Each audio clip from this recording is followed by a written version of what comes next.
Today is day 76 of the podcast, and we're going to look at possession of the land for Israel, possession of the kingdom for us, possession by conquest. And there's so many verses in the Old Testament, but we're going to look at just two and then one from the New Testament. So our first verse is Joshua 1, verses 30 through 33. The Lord your God who goes before you will himself fight on your behalf, just as he did for you in Egypt before your eyes. And in the wilderness where you saw how the Lord your God carried you, just as a man carries his son, in all the way which you have walked until you came to this place. But for all of this you did not trust the Lord your God, who goes before you on your way, to seek out a place for you to encamp in fire by night and in cloud by day, to show you the way in which you should go. There was warfare ahead of them, and God was in their midst to fight for them.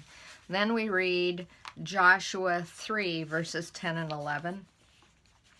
And Joshua said, by this you shall know that the living God is among you, and that he will assuredly dispossess from before you the Canaanite, the Hittite, the Hivite, the Perizzite, the Girgashite, the Amorite, and the Jebusite.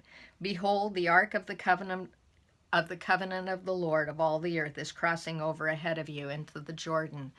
God had promised this land to Abraham, and after this many years, we are now seeing Israel come to take possession of the land.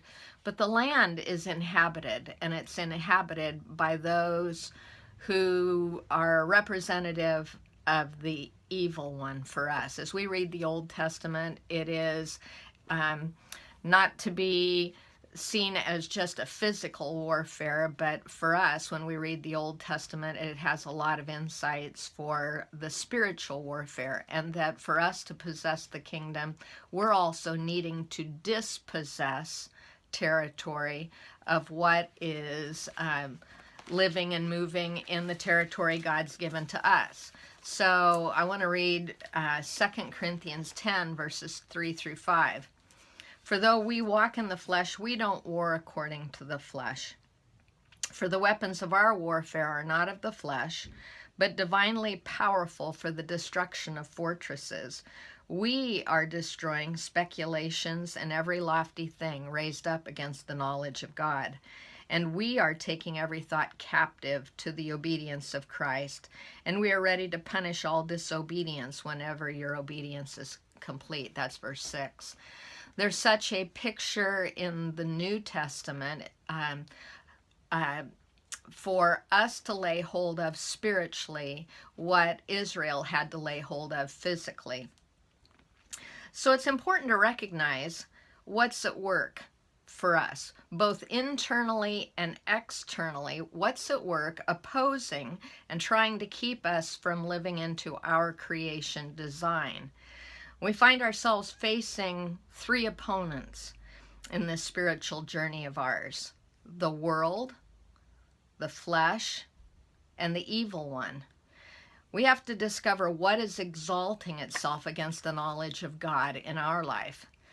And we have to learn God's way, how he would guide us into maturity, and how he would guide us into deliverance, and how he would have us use his power and authority to walk as mature believers in and under his authority and power. And so today, here's your question.